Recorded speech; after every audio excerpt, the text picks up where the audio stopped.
J'ai visionné une vidéo tout à l'heure, elle dure 20 minutes. Je vous mettrai le bout et donc c'est le docteur Fouché qui en fait qui s'exprime sur son quotidien, sur ce qui se passe. Voilà. C'est pas ça parle en fait que de ce qui se passe aujourd'hui, du comportement des gens, de son comportement face à ce surréalisme qui nous entoure, au masque et à sa façon de comment lui il prend les choses. Voilà. Et ben, j'ai trouvé cette vidéo très intéressante. Elle est très proche de ce que je pense, même si lui parle du masque à l'extérieur, que les gens portent des masques à l'extérieur partout où ils vont, alors qu'ils ne peuvent pas dire d'enlever carrément le masque. Voilà. Donc moi je suis pas d'accord avec lui là-dessus, mais bon, en même temps sur la totalité de ce qu'il a dit, je suis pratiquement d'accord avec lui. Surtout concernant, je reviens toujours à la même chose, au smartphone, qui me sert à faire ces vidéos qui vous emmerdent et qui me permet moi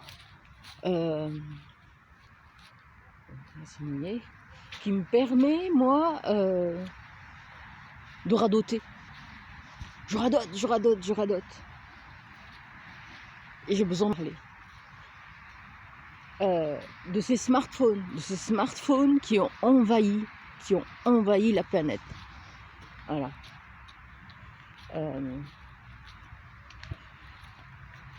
On nous a en fait forcé, beaucoup d'entre nous, de toute façon, à prendre ces smartphones, à prendre ces téléphones portables. Moi, j'ai fait vraiment de la résistance face au portable. De la résistance jusqu'au jour où je ne peux plus appeler personne. Parce que la plupart des gens ont ce portable et un numéro de téléphone portable. Vous savez pertinemment ce que ça coûte d'appeler sur un téléphone. Eh bien, très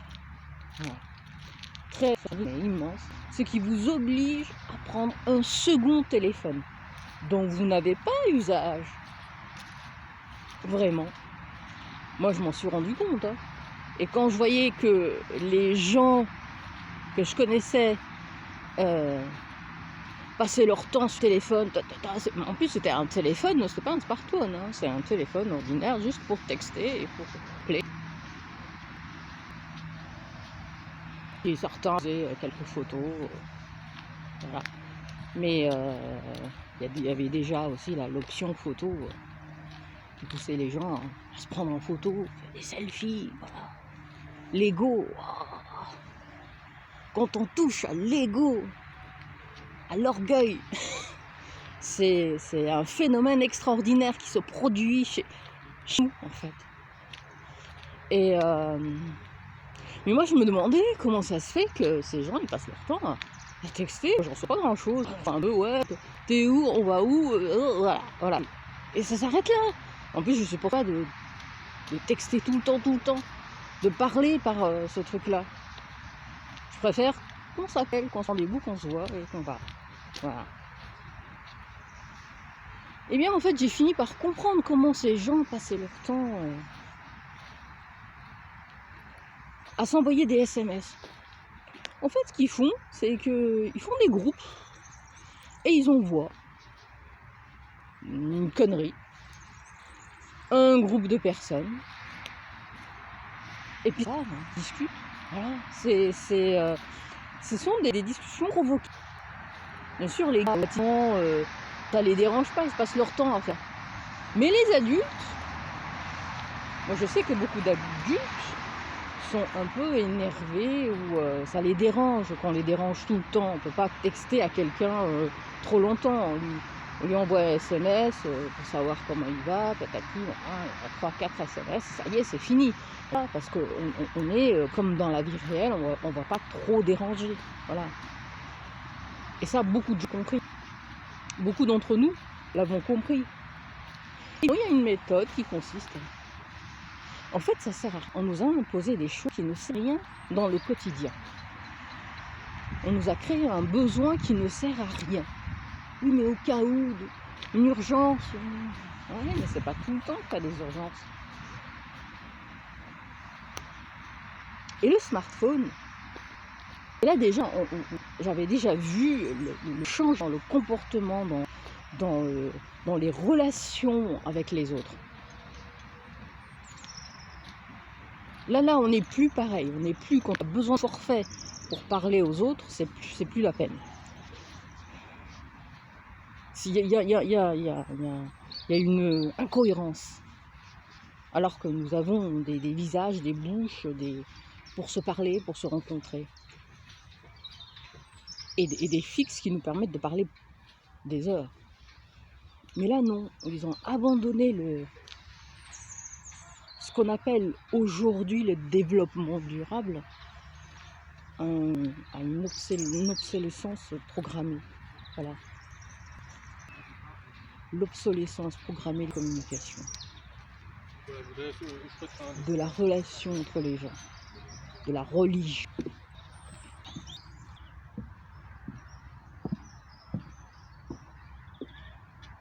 Et bien ce smartphone, en fait, il est venu priver les gens les uns des autres, encore plus parce qu'il les a fait, alors qu'ils étaient à la porte de ce que tout le monde appelle la matrice,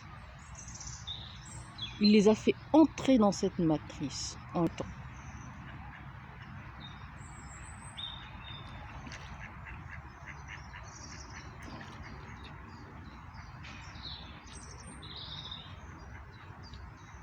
Une relation sociale virtuelle.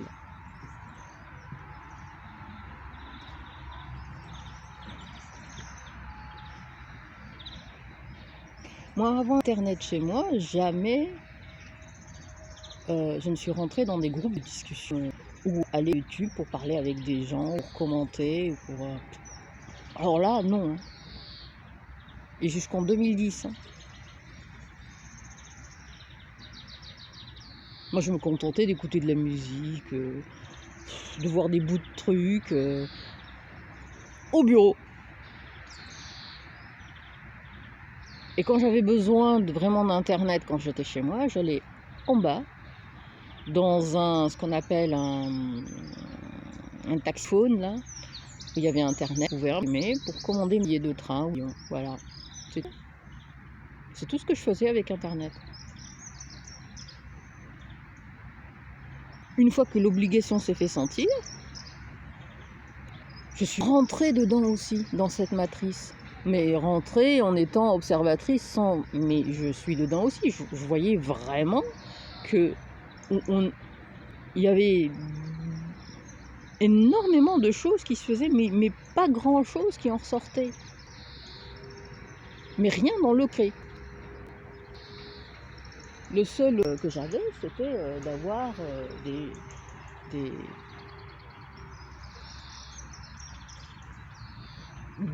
voilà, des gens qui étaient sur Internet, et puis on se voyait, quoi. C'est les gens déjà que je connaissais. Et ce smartphone, qui maintenant, c'est une obligation pour tout le monde, on a besoin d'un téléphone, mais quand professionnellement, on a besoin de voir sa boîte email pour savoir quelle urgence on a.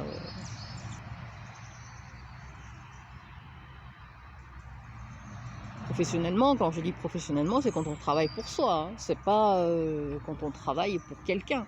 Si c'est pour quelqu'un, j'aurais jamais pris un smartphone. Jamais. J'aurais continué avec le téléphone à clapper.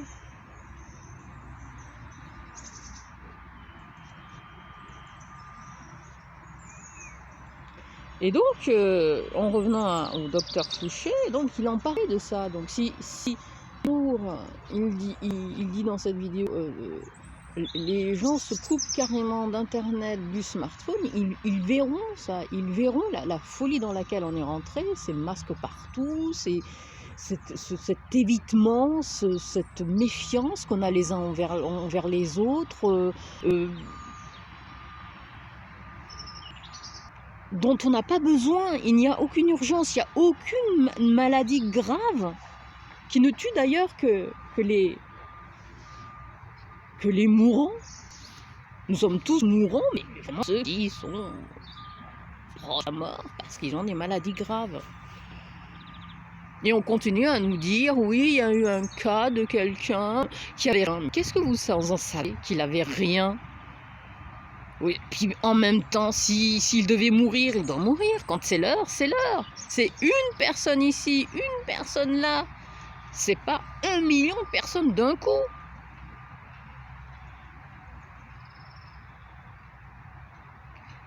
Si on enlevait déjà ces smartphones, moi je parle même pas d'internet, parce qu'internet sur un PC, mais il reste à la maison. Quand vous sortez, vous l'avez pas. Moi je parle juste de ceux qui n'ont même pas besoin de ce téléphone. Même moi des fois j'en ai et je le sors même pas avec moi. Je le laisse. Je sors, j'ai besoin d'être libre, de me sentir libre de tous ces instruments là, tous ces outils qui ne servent à rien.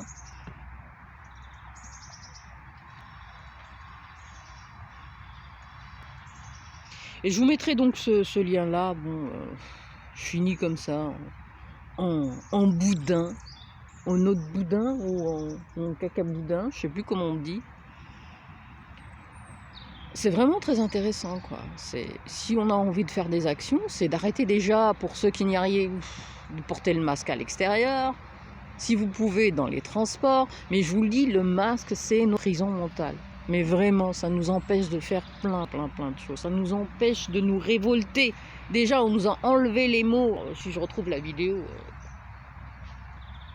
pour comprendre l'état de docilité dans lequel sont la plupart des Français, vous comprendriez que le masque, il a été très facilement mis par la plupart des gens, même quand on ne nous l'a pas demandé.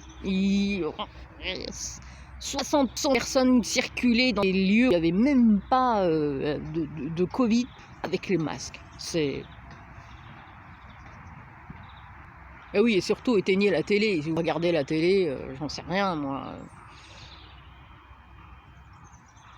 Regardez des conneries, pas de maladie ou autre chose. Hein.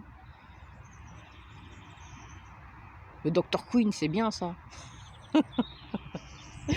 Bon, je vous mettrai le lien du docteur Fouché, et puis de la vidéo où il y a le docteur Fouché qui parle de ça. Ce que vous pouvez faire aussi pour vous détendre, sortir, marcher, qu'il pleuve ou qu'il vente, voilà. Allez, ciao.